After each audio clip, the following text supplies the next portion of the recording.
And aside from the IUD insertion being incredibly traumatic, I've always had it in the back of my mind that once I have to have my IUD swapped out, I needed to advocate for myself for pain management better because what I went through, it is very common for doctors to downplay the pain.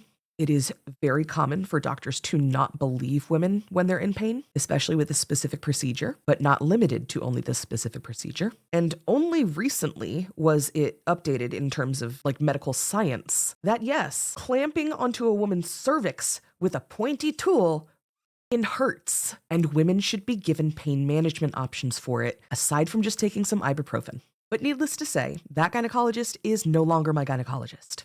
My gynecologist now is like the exact opposite. Like it is night and day difference. I told her when I saw her last year that I probably wanted to have my tubes tied. She said I had at least another year on the IUD, so I should probably wait. And I was like, okay, whatever. I'm not having any issues with it. So that was fine. This year, the world has shifted a bit, and so has my perspective on things.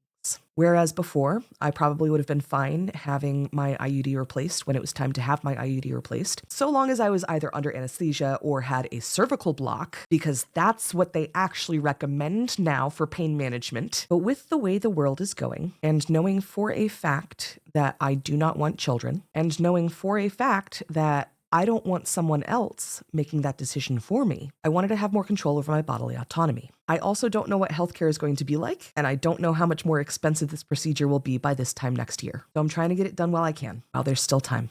So I talked to my current gynecologist about my options. I told her that I wanted to get my tubes tied, and she was actually the one that suggested a bisalp. First of all, because it is a permanent sterilization option, but secondly, because apparently a bilateral salpingectomy significantly decreases your chances of contracting ovarian cancer. So since those are body parts that I don't really have a use for, and I don't want them to develop cancer, that sounded like a great option to me.